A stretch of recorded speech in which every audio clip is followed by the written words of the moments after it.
Bueno, mis amados hermanos, en este día vamos a iniciar con la primera epístola del apóstol Juan. Y precisamente él es el autor y la fecha aproximada de esta escritura data en el año 90 después de Cristo, ya casi culminando, ¿verdad?, el primer siglo.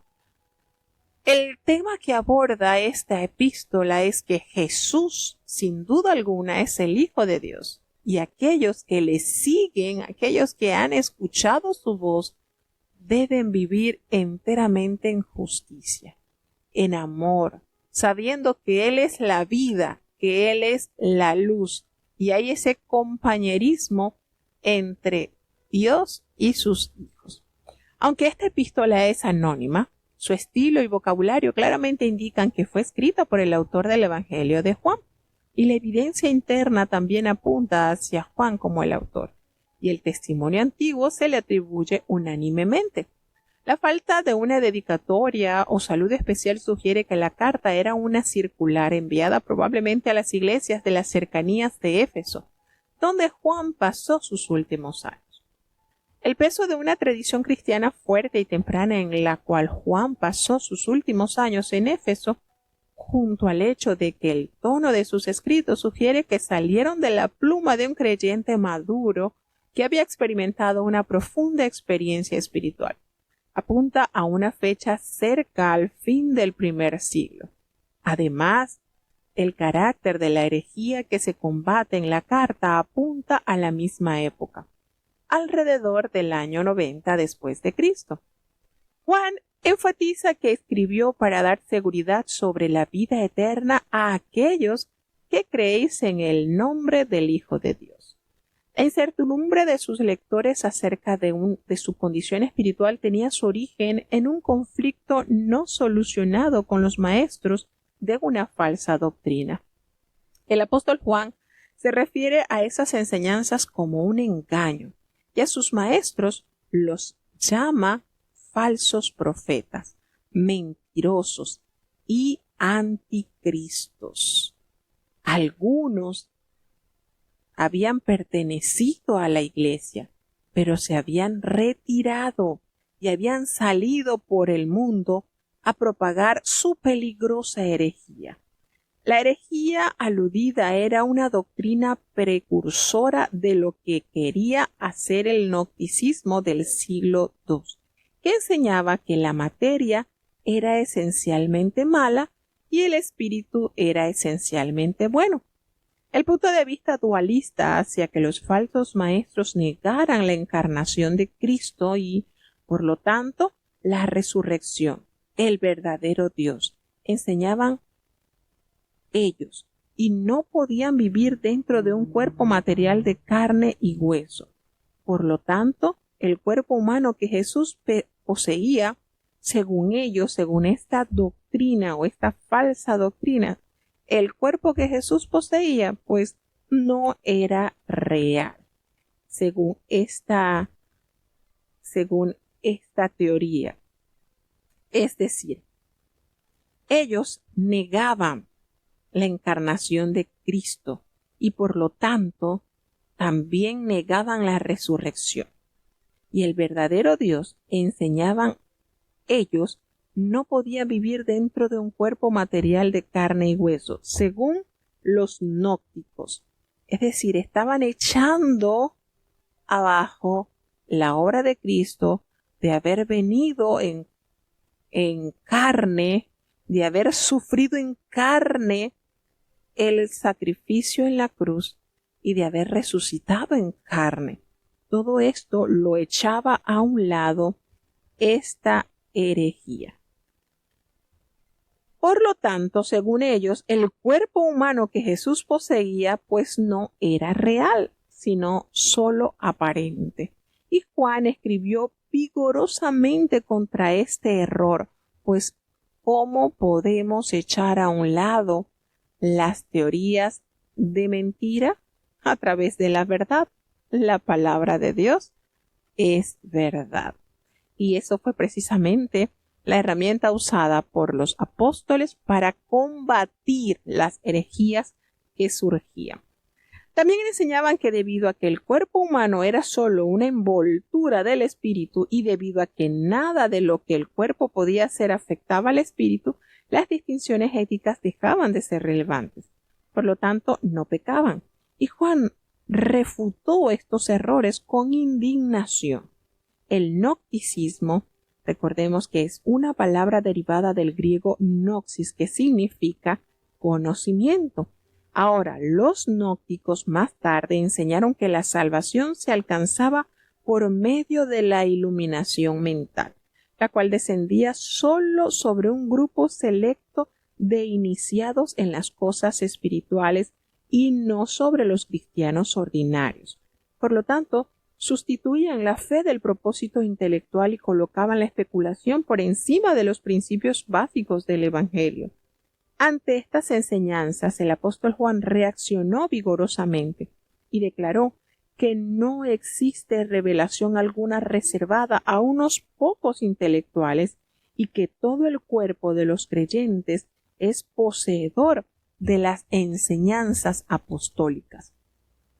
El objetivo del apóstol al escribir la epístola era exponer la herejía de los falsos maestros y confirmar la fe de los verdaderos creyentes. ¿Cuáles son las características que envuelven esta carta? Hay grandes similitudes entre el Evangelio de Juan y esta epístola. En esta, el tono es fraternal y paternal, lo cual refleja la autoridad que dan los años y el apostolado. El estilo es informal y personal, lo que revela la íntima relación del apóstol con Dios y con su pueblo. ¿Qué contiene? ¿Qué podemos observar de contenido en esta carta? Bueno, hay varias advertencias contra la herejía, que es lo que nos debe alertar. En Primera de Juan hace énfasis en temas tales como el amor, la luz, el conocimiento y la vida, y estas ideas principales se repiten a través de toda la carta. El tema del amor se presenta como nota dominante. Poseer amor es una clara evidencia de que se es cristiano, y la falta de amor indica que se está en las tinieblas. El apóstol afirma que Dios es luz y el compañerismo con Él hace que se camine en la luz y en verdadero compañerismo con los otros creyentes. El compañerismo con Dios y con los creyentes permite que nosotros reconozcamos mediante la unción del Santo las falsas doctrinas y también nos da las señales de alerta, nos prende los focos sobre el espíritu del anticristo. El compañerismo con Dios necesariamente camina en la luz y la obediencia de sus mandamientos. El que hace justicia es justo, como Él es justo. Así lo vamos a leer en el capítulo 3, versículo 7. Mientras todo aquel que no hace justicia no es de Dios. Capítulo 3, versículo 10 de esta epístola. El amor del Padre y el amor del mundo son totalmente incompatibles. No se pueden mezclar. Y ninguno nacido de Dios, ninguno tiene el hábito de practicar el pecado. No practica como un ejercicio el pecado. Esto no quiere decir que no pequemos. Sí, pero lo hacemos de manera inconsciente o de manera accidental. Pero no es que el creyente se complace en conocer la voluntad de Dios y hacer lo opuesto. Mucho cuidado con esto. Cristo es la antítesis del pecado, es decir, es lo opuesto. Y Él ha aparecido para quitar todos nuestros pecados. A través de su sangre expiatoria nos limpia de todo pecado. En el capítulo 4 de esta epístola continúa el tema de discernir los espíritus, es decir, la identificación de los falsos profetas que han salido al mundo. Para probar a los espíritus debemos preguntar a quién reconocen como Salvador y Señor. Todo espíritu que no reconozca que Jesucristo es Dios encarnado no es de Dios, así como lo dice el versículo 3 del capítulo 4. Finalmente, esta epístola termina con el testimonio de Jesús, el Hijo de Dios. Jesús es el que vino y el título oficial de él es el Mesías, aquel que viene o aquel que ha de venir.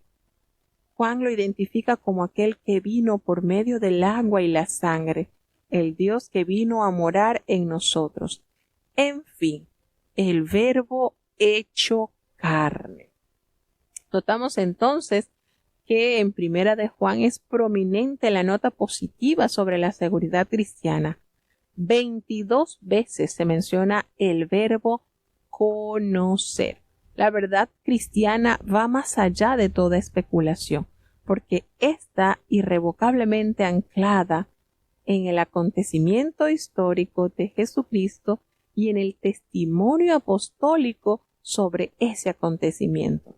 Además, recordemos que los cristianos han recibido la unción y el testimonio del Espíritu Santo para confirmarles la verdad acerca de Dios, Cristo y su propia postura espiritual. Y eso es lo que nos hace sentir afirmados en la fe, cuando Dios da testimonio a su pueblo por medio de la dirección del Espíritu Santo en nuestras vidas. 3 pruebas demuestran lo genuino del cristianismo. La primera es la prueba de la fe, la prueba de la obediencia y la prueba del amor. Tenemos entonces fe, amor, obediencia. ¿Cuánto nosotros necesitamos? Y estas mismas cosas se afirman negativamente. Aquel que profesa ser cristiano, pero que no pasa la prueba de la fe, aquel que se profesa ser cristiano, pero no pasa la prueba de la obediencia, aquel que se dice ser cristiano, pero no aprueba la prueba, no pasa la prueba del amor, es un mentiroso, sin duda alguna. Ahí está.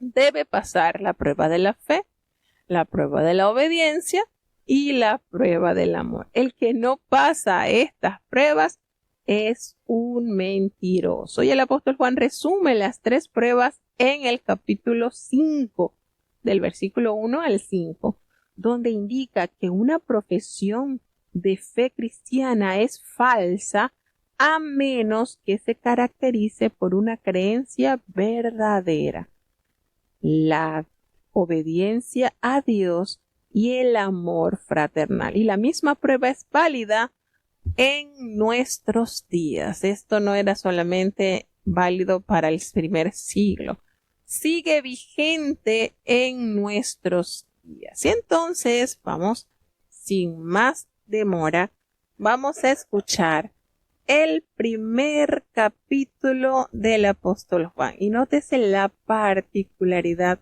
en que el apóstol se dirige de una manera fraterna, de una forma muy sensible. Notamos que la cercanía del apóstol Juan a Jesucristo transformó totalmente su personalidad. Recordemos que fueron puestos por Jesucristo, les apellidó los hijos del trueno, es decir, el temperamento de ellos no era nada mansito, pero el Señor transformó sus vidas de una manera poderosa. Vamos a escuchar la lectura del primer capítulo.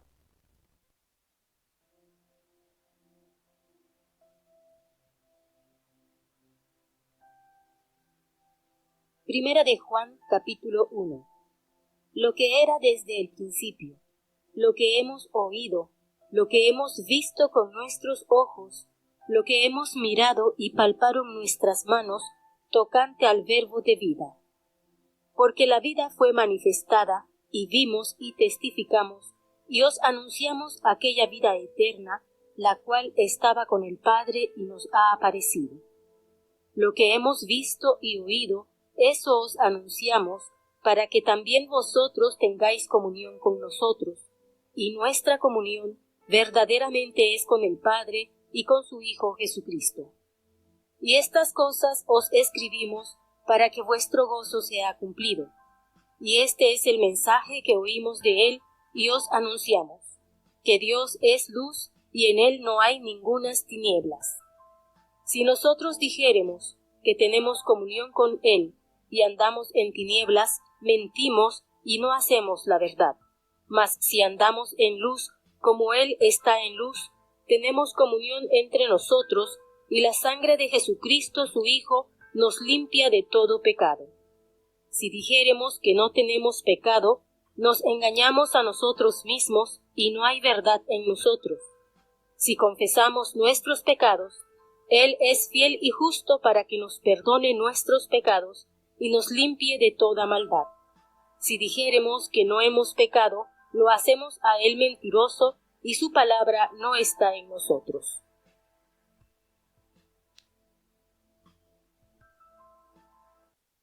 Bueno, lo que fue oído, lo que fue visto, lo que fue palpado, a la lógica del ser humano, entonces la existencia de Jesucristo en la tierra se comprueba por medio de la ciencia, porque se puede ver, se puede medir, se puede escuchar. Entonces, notemos esta relevancia, estas características que nos permiten comprobar efectivamente la existencia de Jesucristo sobre la tierra. Como el eterno Hijo de Dios, Jesús existió de su manifestación en la historia. Antes de manifestarse Jesucristo en la tierra, antes de haber nacido, antes de haber sido engendrado en el vientre de María, ya Jesucristo existía. Jesucristo no fue creado. Jesucristo no fue creado. Recordemos que Él es Dios y no tiene principio y no tiene fin. Si nosotros dijéramos que Jesucristo fue creado por el Padre, estaríamos cayendo en un error garrafal. Varias denominaciones afirman que Jesucristo fue creado por el Padre, y eso no lo enseña la palabra. Jesucristo no fue creado. Jesucristo es Dios. No tuvo principio, no tuvo fin. Entonces, el apóstol Juan nos dice que Él era desde el principio, desde el inicio. Y todo lo referente lo tocante al verbo de vida, Jesucristo, porque la vida fue manifestada y nosotros lo hemos visto. No solamente lo hemos visto, sino somos llamados a testificar y a anunciar, porque la vida eterna, la cual estaba en el Padre, se nos ha manifestado. Siempre Jesucristo ha existido. Entonces habían estas corrientes gnósticas donde afirmaban que Jesucristo no vino en cuerpo humano, sino que eso era falso, eso era como un disfraz, por decirlo, no era. Y todas estas corrientes que estaban haciendo que muchos fuesen confundidos, se contrarrestan por medio de la palabra de Dios. Y aquí entonces el efecto del apóstol al escribir esta carta que nos permita confirmar y afirmar la verdadera fe en lo que hemos creído. ¿Por qué el Señor nos hace referencia que nuestra comunión es con el Padre y con su Hijo Jesucristo? Y por esta razón, por esta necesidad, el apóstol nos escribe para que ese gozo que hemos recibido al aceptar al Hijo de Dios como nuestro Salvador sea cumplido, porque hay comunión con Él y unos con otros, y este es el mensaje que nosotros hemos oído de Él. El apóstol habla porque sencillamente estuvo cerca, aún en la crucifixión. El apóstol Juan estuvo cerca de Jesucristo. Y esto ellos lo anuncian, pues Dios es luz, no hay ninguna tiniebla en Él. Es decir, no se presta un escenario para confusión. En el Señor no hay confusión, todo está claro, todo es visible, todo es palpable. Si nosotros decimos, dice el apóstol, si nosotros afirmamos que tenemos comunión con Él, pero andamos en tinieblas, en confusión, en maldad, pues estamos siendo arrastrados por la mentira. No practicamos el verdadero conocimiento en Dios. Y nuestro caminar en luz es una prueba de comunión con Dios. Como luz, pues Dios se revela en su perfecta santidad y en su perfecta majestad, debido a que la vida en su compañía es una constante limpieza de pecados por la sangre de Jesucristo, y también involucra la relación de unos con otros, lo cual indica que caminar en la luz es vivir responsablemente tanto ante Dios como ante los seres humanos. Nosotros no podemos alardear de que estamos con Dios, que Dios está con nosotros si no soportamos a nuestro hermano, si no soportamos al que está a nuestro lado. No podemos alardear de una falsa comunión, porque el que camina con Dios, el que anda realmente en la luz, refleja la luz de Cristo. Pero si nosotros andamos en luz, como Él está en la luz, tenemos entonces esa armonía, esa comunión, porque pese a que hayan fricciones entre la hermandad, la sangre de Jesucristo nos limpia de todo pecado, aceptando nuestros errores y corrigiéndolos. Esa sangre, hermanos, preciosa, es su sangre sacrificial, es el agente para la limpieza, para el perdón y para la redención. Si nosotros decimos que no tenemos pecado, no, porque es que ya nosotros somos perfectos, no tenemos pecado, resulta que estamos cayendo en un campo minado. Somos mentirosos. Nosotros no estamos aceptando. Mientras estemos en este cuerpo, estamos de constante al mal. Pero esto no quiere decir que lo hacemos a propósito, que nos deleitamos, sino que sí, somos frágiles. Triste y lamentablemente somos de una materia muy frágil, y sí podemos ofender a Dios, ofender a nuestro hermano, ofender a nuestro compañero de lucha, y eso es un pecado. Pero bendito sea la intervención de Cristo, que nos limpia, que intercede por nosotros para que nosotros sigamos avanzando en esta profesión. Así que si nosotros confesamos nuestro pecado, si nosotros admitimos que nos equivocamos, ¿cuál es la reacción del Señor? Hermano, Él es fiel, Él es fiel, Él es justo y nos perdona y nos limpia de toda maldad. Si nosotros decimos que nosotros no hemos pecado, entonces le hacemos a Él mentiroso. Y eso indica que la palabra de Él no radica en nosotros. Entonces, perseverar en el falso orgullo que niega que somos pecadores equivale no solamente a engañarnos a nosotros mismos, sino a acusar a Dios de mentiroso, ya que su palabra declara la universalidad del pecado. Sin embargo, hermanos, cuando nosotros confesamos nuestros pecados, es un prerequisito para recibir la remisión y el perdón del Señor. Necesitamos reconocer que somos pecadores, sí, pecadores, pero arrepentidos, que hemos entendido nuestra insuficiencia y hemos reconocido la grandeza salvadora del Hijo de Dios. ¿Seguimos avanzando?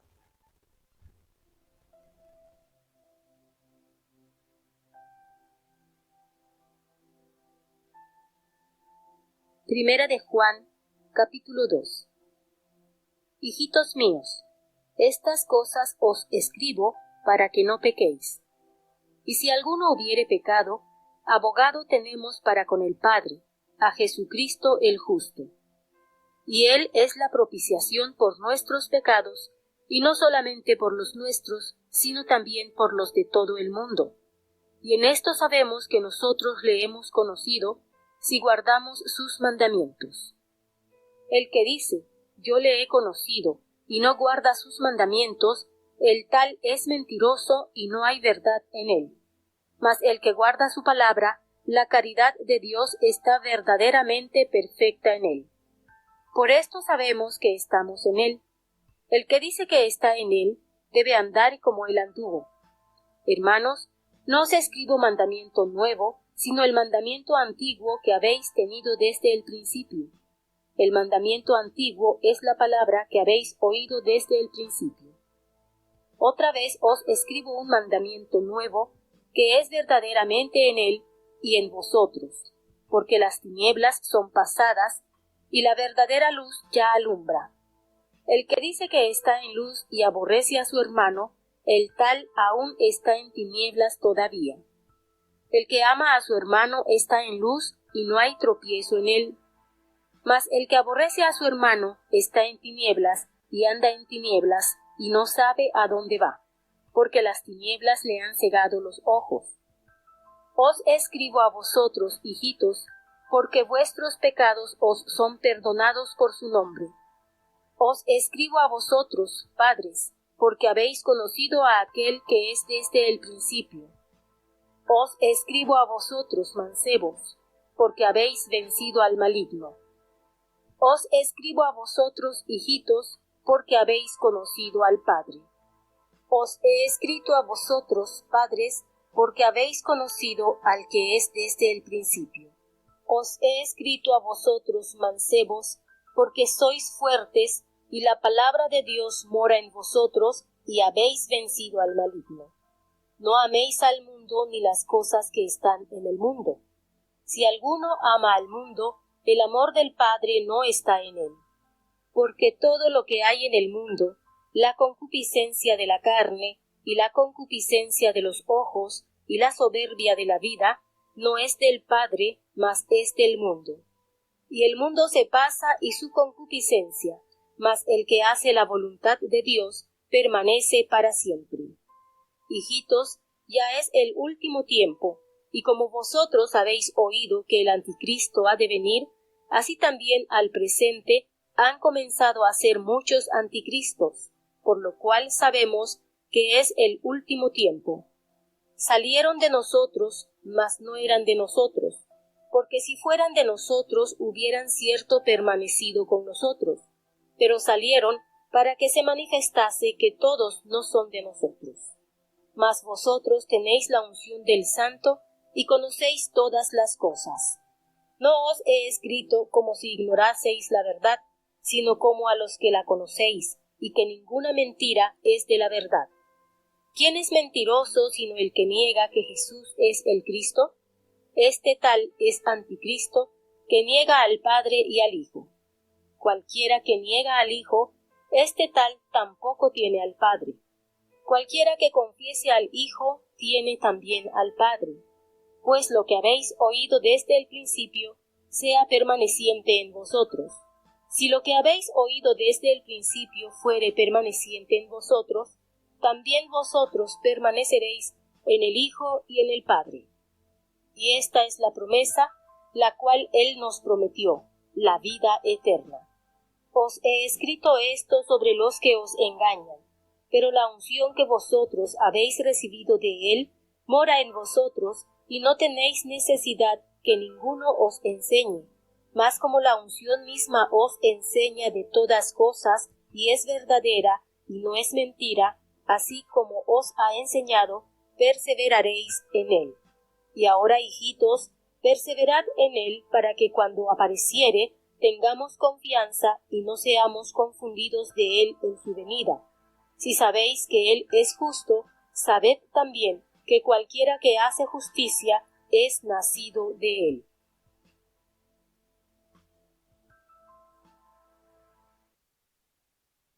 Bueno, nótese cómo la palabra ha sido escrita para admonición, para corrección, para consejos que nos permitan gradualmente dirigirnos sin mayor confusión por medio de la palabra de Dios, acercándonos fielmente a su voluntad.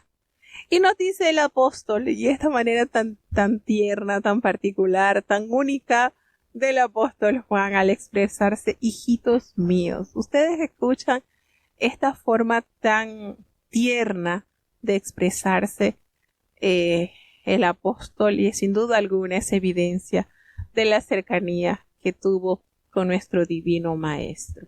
Aunque el propósito del apóstol Juan es mantener a sus lectores alejados del pecado, él sabe que en algún momento pueden sucumbir ante la tentación. Esto es, como hemos dicho en otras oportunidades, estamos en la casa del jabonero, donde el que no cae resbala. Nosotros no podemos, y el apóstol Pablo lo dijo, miren, el que piensa estar firme, mire que no caiga. O sea que nosotros estamos en la casa del jabonero y podemos apuntarla con ese versículo del apóstol Pablo, que el que quiere estar firme, el que piensa estar firme, mire que no caiga. Y es así. A través de la historia de la palabra de Dios nosotros podemos ver hombres y mujeres fieles, pero que en un momento determinado de su vida sucumbieron. Ahora, ¿dónde radicó el éxito o la victoria en ellos? En que no se quedaron allí postrados. Como bien lo dice el predicador Charles Spurgeon, las ovejas pueden caer en el lodo, sí, pueden caer en un charco de lodo, pero solo los cerdos son los que se revuelcan en él. En pocas palabras, la naturaleza del creyente, del Hijo de Dios, no se siente a gusto en la inmundicia, como lo hacen los cerdos, que es su hábitat. La oveja no, esa no es el hábitat. Entonces, esto nos reconforta en entender que sí podemos claudicar en determinado punto de nuestras pruebas, de nuestras tentaciones, pero no por esto somos condenados automáticamente. El Señor nos brinda la oportunidad para volver a comenzar, para retomar nuestro caminar y no volverlo a hacer. Entonces, en su gracia, Dios ha hecho una doble provisión para restaurar a los cristianos que han pecado. Primero, Él ha enviado a Jesús como propiciación por nuestros pecados.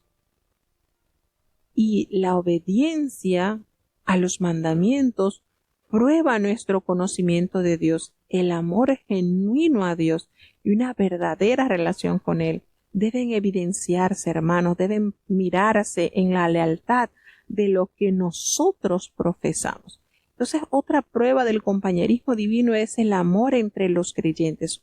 Cuando el apóstol menciona un mandamiento antiguo que ellos habían recibido desde que conocieron a Cristo. Y el mandamiento de amar también es nuevo, debido a que Jesús ofreció una norma y un nuevo motivo.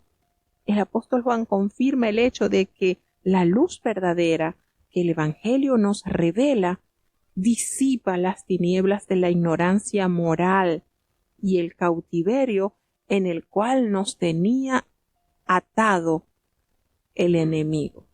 Por tal motivo, hermanos, el amor es característico de la luz y el odio es característica de las tinieblas, y ambas son enemigas mortales, razón por lo cual lo genuino de la relación con Dios se manifiesta en el compañerismo fraternal. No nos cabe en la cabeza decir yo no soporto a fulano, donde le veo los pies no le quiero ver la cara. Esto es opuesto totalmente a lo que el Señor nos ha llamado.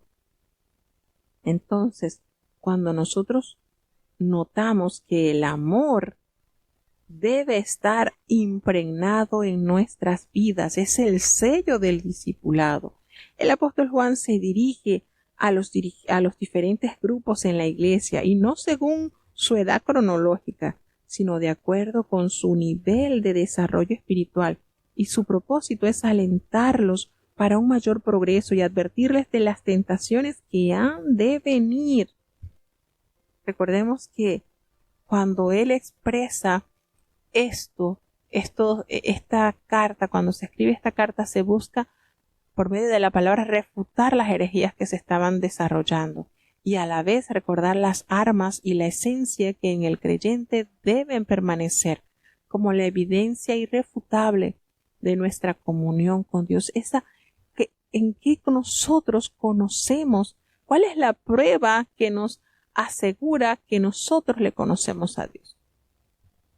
Cuando el apóstol dice, miren, y esto sabemos que nosotros le conocemos. Fíjense, y esto es un versículo que quizás pocas denominaciones la consideran, en que guardamos sus mandamientos, porque el que dice yo le conozco, pero no guarda sus mandamientos, resulta que esa persona es una mentirosa, no está en la verdad, porque su palabra es verdad.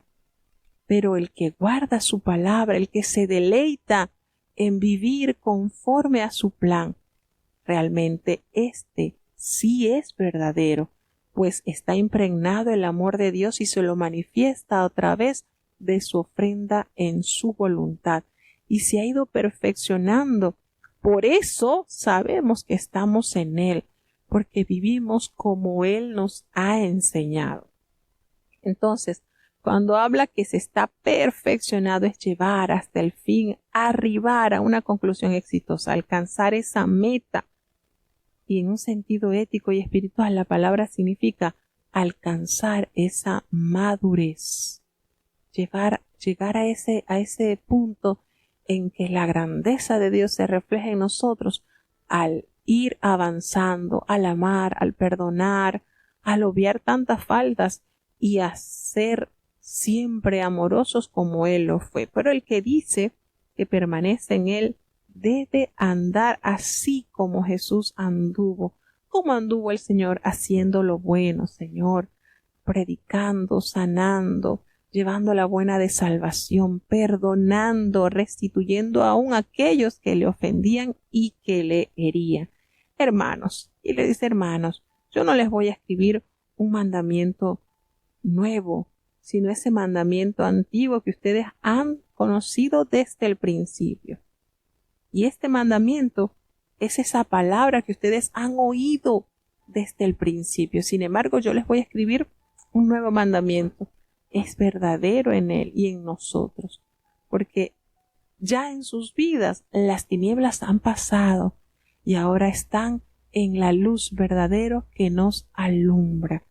El que dice que está en la luz, pero que aborrece a su hermano, lamentablemente ese no ha llegado a la luz verdadera. Sigue cimentado en las tinieblas. Qué triste, ¿verdad?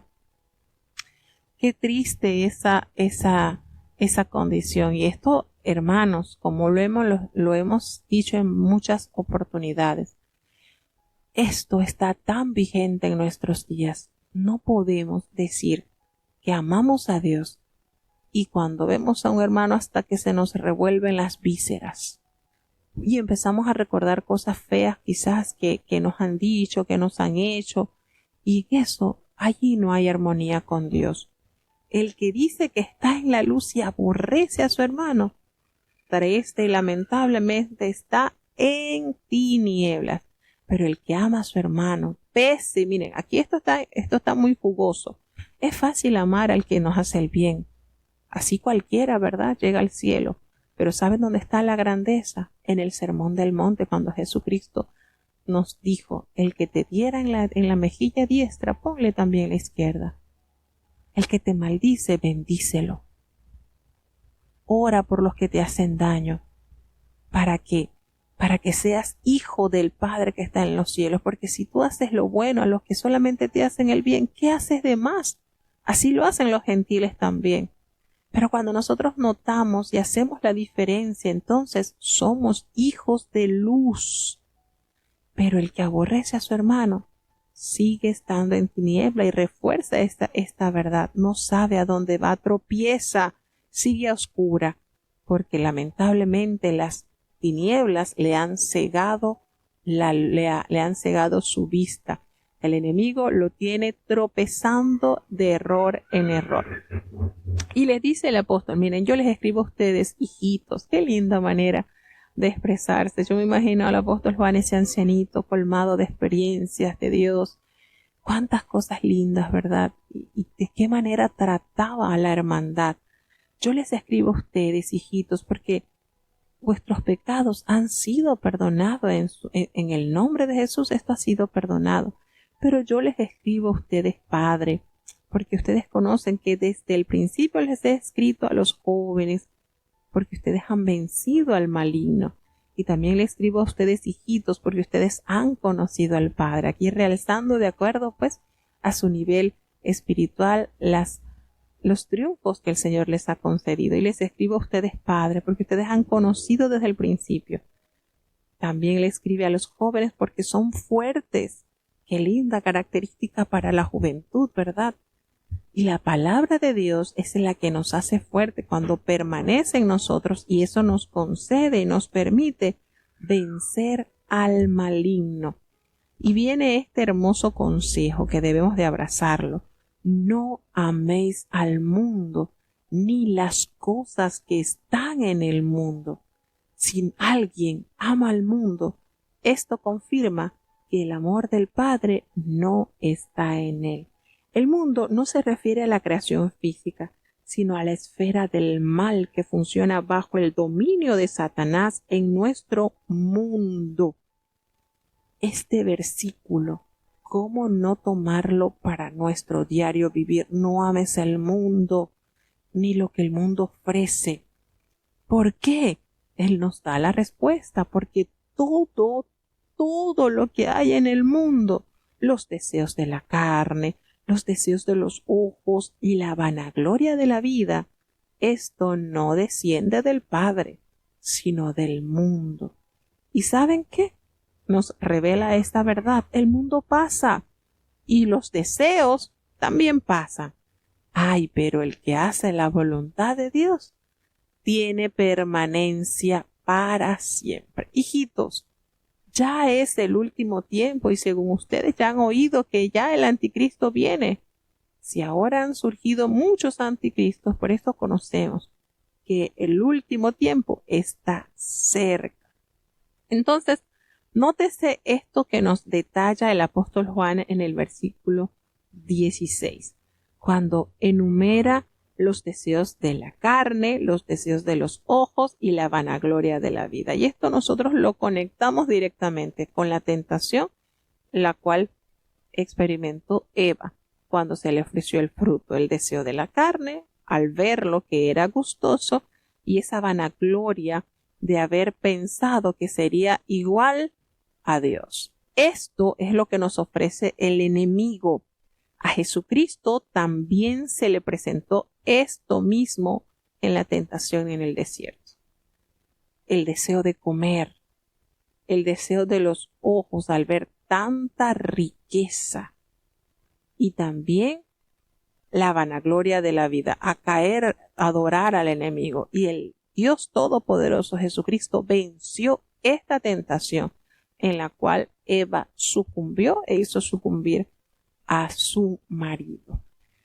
Y nos dice entonces que viene el anticristo y la escatología. Recordemos que la escatología es la parte de la teología que nos revela los acontecimientos del fin de los tiempos. Ese aspecto de la doctrina bíblica que trata sobre las últimas cosas. Y en este versículo el apóstol nos describe los tiempos en que escribió como la hora final, poniendo en evidencia que tanto él como los verdaderos cristianos en cada generación vivían en la inmediata anticipación de la segunda venida de Cristo. Y también vio su época como una en la cual se veía la evidencia presente que parecía demostrar la última. Y esto no es una actitud dañina o negativa. Cristo desea que su pueblo esté a la expectativa de su retorno. Y el apóstol aborda no solamente la hora final de la historia tal como él la ve, sino que también habla cuando se estudia la escatología. El espíritu del anticristo, lo que se conoce como la gran tribulación, la restauración de la nación de Israel y el reino milenario de Cristo sobre la tierra están dentro de toda la temática que la Biblia describe como las últimas cosas.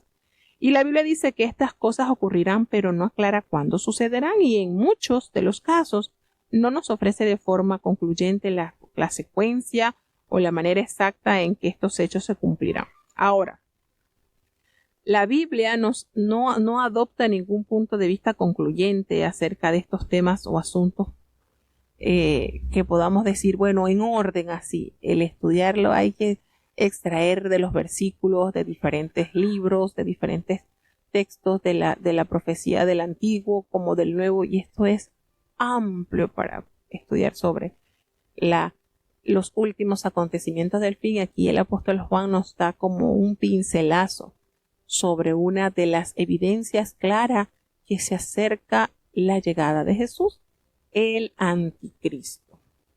Nos dice entonces que el apóstol de estos anticristos no es que vinieron de afuera, sino que salieron de nosotros, expresa, pero es que ellos no eran de nosotros, porque si realmente hubiesen sido de nosotros, ellos habrían permanecido en la fe. Pero ellos han salido pues para que se manifieste que no todos son para salvación. Y en otra prueba de la verdadera comunión con Dios, ¿verdad?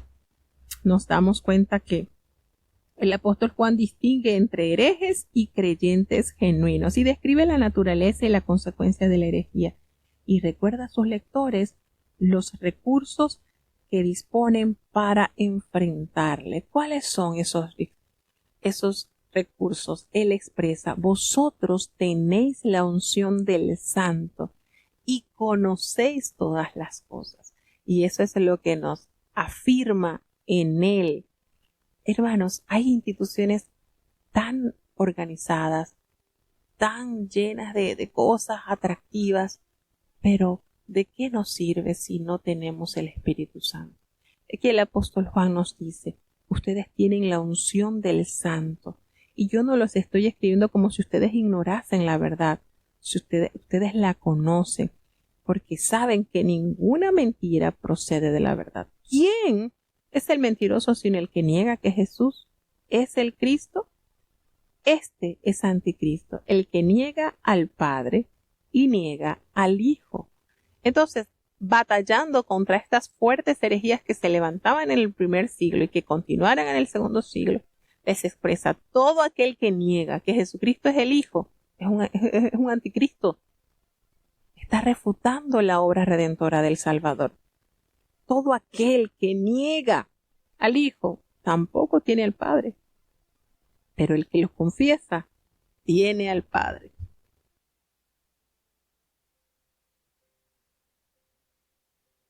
Entonces, nos damos cuenta que lo que a él nos está enseñando, de lo que él fue testigo, pues escuchó, eso permanezca en nosotros, porque es precisamente el testigo fiel que nos ha confirmado lo que vieron sus ojos, lo que oyeron, y nos muestra por medio de las evidencias la verdad de ser Cristo, el unigénito Hijo de Dios. Entonces, el último, en comparación con los falsos maestros que reclaman poseer un conocimiento superior, los verdaderos cristianos comprenden las realidades espirituales gracias a la luz del Espíritu Santo. Y es un error característico de estos herejes, era su rechazo de la encarnación, lo cual daba lugar a un evangelio permeado de misticismo y obstruía la verdadera comprensión del Padre y la relación personal con el Hijo. Hay dos cosas que protegerían a los lectores de caer bajo las seductivas enseñanzas de estos herejes, y la primera era mantener constantemente junto a la verdad de Cristo, la cual también habían recibido de los apóstoles, y la segunda, la unción del Espíritu Santo, cuyo poder iluminador nos ayudará a distinguir la verdad del error. Recibir conocimiento espiritual bajo la dirección del Espíritu Santo es conocer la verdad de una forma que las enseñanzas humanas no pueden proveer. El pasaje no es un argumento en contra del ministerio de la enseñanza, no, sino un énfasis que solo el Espíritu Santo es capaz de traer revelación al corazón humano, porque precisamente fue el Espíritu Santo quien inspiró a estos grandes santos de Dios, y es Él, el mismo Espíritu, que nos revelará la verdad sin ningún tipo de confusión. Por eso expresa entonces el apóstol Juan: la unción que vosotros recibisteis de Él permanece en vosotros, y no tenéis necesidad de que nadie os enseñe, así como la unción misma os enseña todas las cosas y es verdadera. Y no hay mentira, no hay mentira. ¿Qué nos conviene a nosotros? Permanecer en Él. Ahora, hijitos, permaneced en Él, para que cuando se manifieste, nosotros tengamos esa confianza, para que en su venida no nos alejemos de Él, así avergonzados. Así que nos conviene a nosotros vivir en justicia, naciendo de esa fe que el Señor nos ha concedido tener.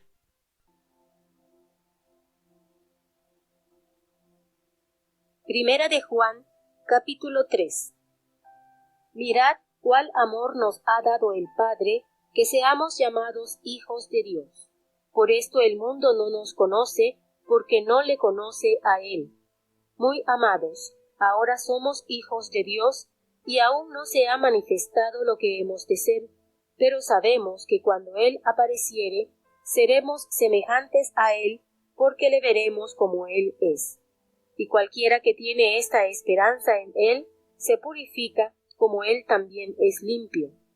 Cualquiera que hace pecado, traspasa también la ley, pues el pecado es transgresión de la ley. Y sabéis que Él apareció para quitar nuestros pecados, y no hay pecado en Él. Cualquiera que permanece en Él, no peca. Cualquiera que peca, no le ha visto ni le ha conocido. Hijitos, no os engañe ninguno. El que hace justicia es justo, como Él también es justo. El que hace pecado es del diablo, porque el diablo peca desde el principio.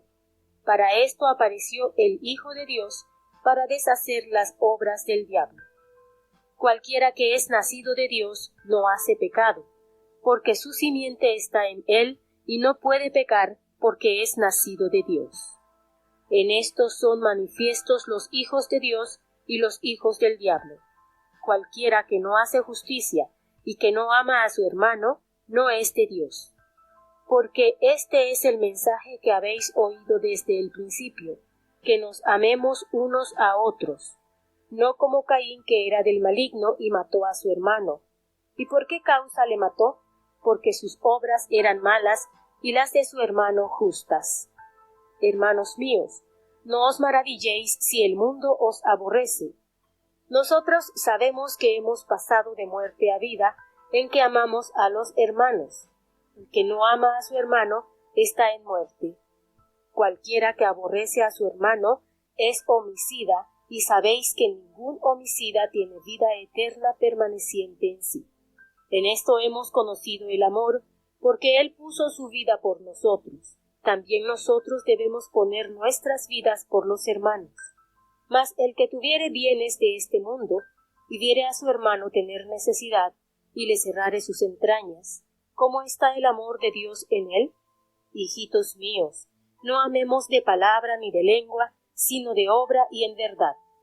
Y en esto conocemos que somos de la verdad, y tenemos nuestros corazones certificados delante de Él. Porque si nuestro corazón nos reprendiere, mayor es Dios que nuestro corazón, y conoce todas las cosas. Carísimos, si nuestro corazón no nos reprende, confianza tenemos en Dios. Y cualquier cosa que pidiéremos, la recibiremos de Él, porque guardamos sus mandamientos y hacemos las cosas que son agradables delante de Él. Y este es su mandamiento, que creamos en el nombre de su Hijo Jesucristo, y nos amemos unos a otros como nos lo ha mandado. Y el que guarda sus mandamientos está en Él, y Él en Él, y en esto sabemos que Él permanece en nosotros por el Espíritu que nos ha dado.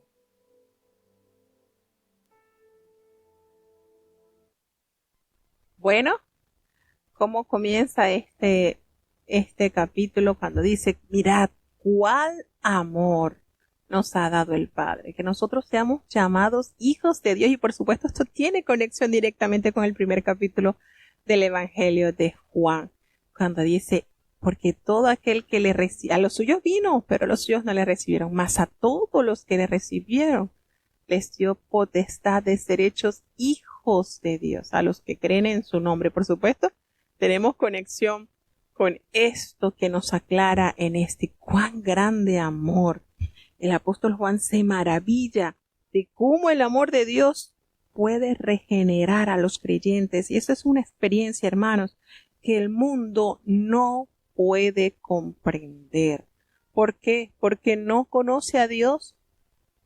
Y ahora que nosotros hemos sido hechos hijos de Dios, que se nos ha manifestado, tenemos el compromiso ante Dios de ser como Él es, de ser semejantes como Él es, porque le veremos tal como Él es. Entonces, estamos llamados a tener esa íntima relación con Dios e imitarle. Ser esos hijos que cuando se levante un hijo de Dios, inmediatamente el mundo sepa que hay algo diferente en él, porque no se consigue en el mundo, precisamente no se consigue en el mundo. Y todo aquel que tenga esta esperanza en su corazón se purifica a sí mismo, así como el Señor es puro. La perspectiva de ser transformado en la semejanza de Cristo nos debe motivar para que nosotros podamos vivir en justicia. Recordemos que todo aquel que sabe que viene un mundo mejor, el celestial, no este que ha de perecer, se purifica en esta esperanza, se santifica en esta esperanza. Todo aquel que tiene esta esperanza no se distrae. Y aquí hace una explicación. Todo aquel que comete pecado infringe también la ley, pues el pecado es la infracción de la ley. Y precisamente en este versículo 4 de Primera de Juan, capítulo 3, nos define el pecado tal como él es. En esta epístola nos dice que el pecado es transgresión de la ley. Lo mismo es infracción. Es como cuando usted está conduciendo y usted, lejos de detenerse en la luz roja que le indica el semáforo, usted sigue avanzando. Está infringiendo la ley. Eso es pecado. Cuando usted, conociendo la ley, no la guarda. Todo aquel que comete pecado infringe también la ley. El pecado es el espíritu de rebelión contra la ley de Dios. Es la resistencia a sujetarse a la voluntad divina del Padre. ¿Y quién es el principal que se rebeló ante la voluntad de Dios? Satanás. Aquellos ángeles que él engañó, que confundió y que hoy están militando y haciendo estrago en la humanidad. Porque el consuelo más grande que tiene el enemigo es que sí, él sabe que está condenado, pero ¿saben cuál es el consuelo que él arrastra consigo?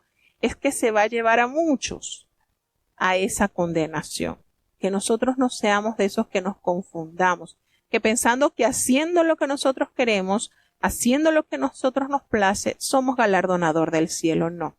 Es otro engaño vil del enemigo. Y por eso salen tantas instituciones que instan a la libertad. Es que somos liberales. Soy cristiano liberal. Bien lo decía el apóstol Pedro. No usen esta excusa de que ustedes son libres del pecado para tener una vida desordenada. No se confundan. Sin embargo, esto ha arrastrado masas porque la gente le gusta escuchar que haciendo lo que deseen hacer, igualito el Señor los va a salvar. Y no es así. La palabra de Dios me revela que pecado es infringir la ley del Señor y que ese pecado es el espíritu de rebelión contra la ley de Dios. Entonces, nos volvemos ofensivos a la ley de Dios cuando nosotros no la abrazamos, no la cumplimos. Y explica, y sabéis que la apareció, y sabéis que Él apareció para quitar nuestros pecados. Y no hay pecado en el Señor. Todo aquel que permanece en el Señor no peca. Todo aquel que peca no le ha visto ni le ha conocido. Entonces, Juan no enseña perfeccionamismo. El apóstol Juan no enseña perfeccionismo, no. De otra manera, se contradecería a sí mismo. Aunque la interpretación de este texto varía, parece que el argumento de Juan tiene un respaldo gramatical. Al usar el tiempo presente en el griego, Juan no dice que los cristianos sean incapaces de cometer un acto pecaminoso ocasional, sino que no se caracterizan por una actitud de desprecio a la ley, la debilidad que conduce a una práctica pecaminosa habitual.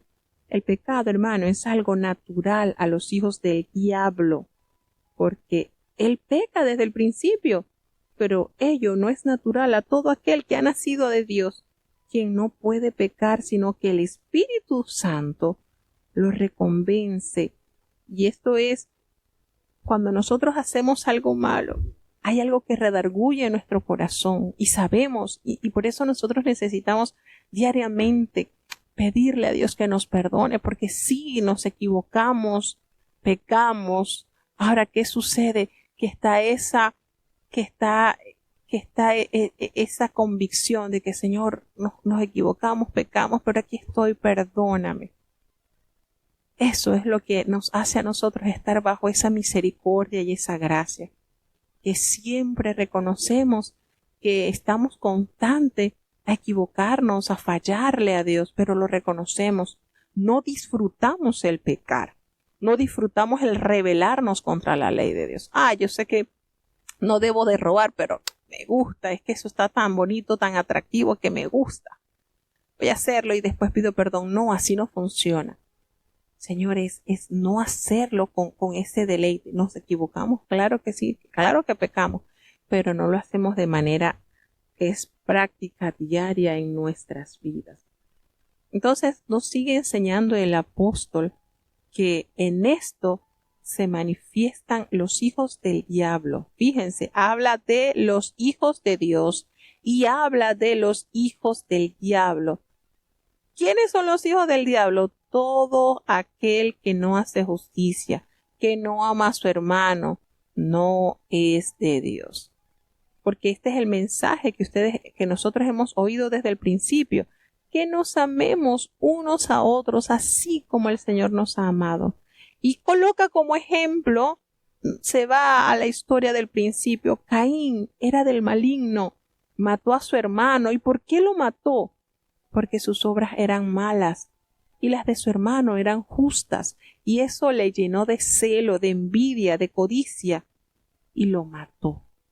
Hermanos míos, no os extrañéis si el mundo os aborrece. No nos sintamos mal, al contrario, sintamos bien que somos rechazados por el mundo, porque no hay armonía con nosotros y el mundano y las cosas vanas. No nos pongamos tristes, al contrario, sintámonos gozosos, porque estamos aquí siendo rechazados por el mundo, porque no somos del mundo. Nosotros sabemos que hemos pasado de muerte a vida. ¿No les parece gloriosa esta revelación de la palabra? Que éramos tiniebla y hemos sido llamados a la luz, que éramos pueblo, que no éramos pueblo y que ahora somos pueblo, que la muerte ha sido derrotada por Cristo y nos ha dado vida. Así que, hermanos, debemos entonces permanecer en unión fraternal. El que no ama a su hermano, triste y lamentablemente, permanece en muerte. Todo aquel que aborrece a su hermano, nada más y nada menos que tiene la etiqueta de homicida. ¿Ustedes saben lo que es un homicida? Es homicida, y sabéis que ningún homicida tiene vida eterna permanente en el Señor. El amor a los hermanos y hermanas en la fe es tan característico de la nueva naturaleza de los creyentes como el vivir en justicia. Recordemos que aborrece homicida nos hace recordar a lo que expresó Cristo en el sermón profético. El que dice raca a su hermano es reo de muerte, el que le llama necio. Fíjense, todo esto no es capricho del apóstol Juan, es recordar lo que Jesucristo nos enseñó en el sermón profético. Tengamos mucho cuidado porque el enemigo es sutil y pone en nosotros ese sentir de ver a nuestro hermano como nuestro enemigo, y no es así. Hemos sido adoptados por el mismo Padre, por tal motivo tenemos la alianza de caminar juntos hacia la patria del alma. Pero nos expresa el amor en acción. Y en esto nosotros hemos conocido el amor, en que Él puso su vida por nosotros. Y también nosotros debemos poner nuestra vida por nuestros hermanos. Fíjense cómo nos muestra la actitud que tienen los hijos del diablo y la actitud que debemos tener los hijos de Dios. Pero el que tiene bienes de este mundo y ve a su hermano tener necesidad y cierra contra él su corazón, ¿cómo muere el amor de Dios en él? Y esto nos hace recordar lo que nos enseñaba el apóstol Santiago. ¿Cómo tú le vas a decir a tu hermano, anda, ve, caliéntate, teniendo tú con qué cubrirlo? O anda, come, teniendo tú con qué alimentarlo. ¿Cómo? No podemos. Estamos llamados a ser el brazo ejecutor de la misericordia de Dios en la tierra. Hijitos míos, no nos amemos de palabra. Suena muy poético y muy bonito. Pero si no acompañamos nuestras palabras con nuestros hechos, somos mentirosos. Así que en esto conocemos que somos de la verdad cuando nuestro corazón desborda en acción que comprueba el amor de Dios en nuestras vidas. Pero si nuestro corazón nos reprende, mayor es nuestro corazón y Dios es mayor que nuestro corazón y el Señor sabe lo que hay en nuestro corazón. Hermanos, si nuestro corazón no nos reprende, confianza tenemos en Dios. Cualquiera que pidiéramos, cualquier cosa que pidiéramos, la recibiremos de Él, del Señor. ¿Saben por qué? Porque guardamos sus mandamientos y hacemos las cosas que le son agradables al Señor. ¿Y cuál es el mandamiento que el Señor nos ha dado? Que creamos en el nombre de su Hijo Jesucristo y que nos amemos unos a otros, así como Él nos ha enseñado. Fíjense, por eso se conoce el apóstol Juan como el apóstol del amor, porque saboreó el amor de Jesús, disfrutó del perdón y entendió que es la esencia de la fe, del caminar con Cristo. Sencillamente se fundamentó en el amor, en el buscar el bien de nuestro hermano, y eso lo hizo Jesucristo al buscar que nosotros, pese a nuestros pecados, también tengamos herencia con Él. Y Él es nuestro hermano. Recordemos que la palabra de Dios nos dice que nosotros somos coherederos de Cristo en la patria celestial. Así que, hermanos, sigamos disfrutando de las grandezas de su palabra. Llenémonos de esa presencia divina y que vivamos enteramente conforme a la voluntad de Dios. Bueno, hasta aquí vamos a tener la oración de cierre. Oramos. Bendito Padre Celestial, Dios de eterna bondad, de rica y abundantes misericordias, ante tu divina presencia estamos, Señor. Te adoramos y te exaltamos, porque solo tú eres digno de toda honra y de toda gloria. Señor, perdona nuestros pecados, faltas y errores cometidos delante de ti. Ayúdanos cada día a caminar en ti, Señor, que tu luz, que tu palabra nos guíe a toda verdad, Señor. Te damos gracias por este tiempo que nos has concedido en este día. Ayuda y bendice a cada uno de los hermanos que están escuchando desde los distintos países, desde Colombia, desde México, desde Panamá, desde los Estados Unidos, desde Alemania, desde Chile, Señor. Bendíceles, guárdales, concédeles cada día, Señor, la oportunidad de conocerte más a través de la lectura diaria de tu palabra. Llénanos cada día, Señor, de ese temor santo en nuestros corazones, que podamos ser dignamente tus hijos. Qué lindo, Señor, es saber tu voluntad hacia nuestras vidas. Tu voluntad es nuestra santificación, que nos apartemos de toda especie del mal. Guárdanos, Señor, bendice a la niñez, cuídanos, Padre bueno, ten misericordia. Ayuda a los jóvenes, los ancianos, ten misericordia, Señor, los adultos, conforme a nuestras responsabilidades. Guía los matrimonios, Señor, ten misericordia, Padre. Muchos han sido destruidos, pero tú tienes poder y autoridad para vencer toda obra del maligno. Los padres, llénanos de sabiduría en la educación de nuestros hijos. Guía a nuestros hijos para que ellos puedan ser temerosos, puedan amarte, Señor, herederos de esa patria celestial. Oh Padre, seguimos clamando a favor de los enfermos. Tú los conoces, Señor. Tú sabes, Señor, la salud de nuestro hermano Cecilio García. Ten misericordia. Ten piedad, oh Padre, te presentamos a los hermanitos que están padeciendo de cáncer, a Lauri, a Nathan, a Natanael, Señor, a Lisa Córdoba. Ten piedad de sus familiares, Señor. Son procesos duros, difíciles. Aumenta su fe. Concede ese milagro glorioso que solo tú puedes hacer. Ten misericordia, Señor. Asísteles en todo dolor, en todo quebranto, Señor, que ellos puedan tener esa manifestación gloriosa de tu lado. Consuela a aquellos que han perdido un familiar, Señor, como es el caso de la familia Sosa. Están delante de ti, Señor. Ten piedad, Padre. Te presentamos a Marisela, Señor, que ha de ser operada y que tendrá que ser dializada. Pon tu mano de amor, Señor. Su tía clama a favor de ella. Ten misericordia. Unimos voces para que tú hagas una obra especial en ella. Nuestros jovencitos, José Elías, Alan, Sabdi, Señor, están en tus manos. Ten compasión. La salud de nuestra hermana Evelyn Figueroa, su dolor en los huesos está en tus manos, Señor. También te pedimos por nuestras ancianitas, nuestra hermana Ernestina, Señor, nuestra hermana María Luisa, así como nuestra hermana Lucita, Señor. Ten misericordia. Nuestra hermana Raquel López, en su salud están delante de ti. Oh Padre, nuestro hermano Pablo Cárdenas, sigue ayudando a tu siervo.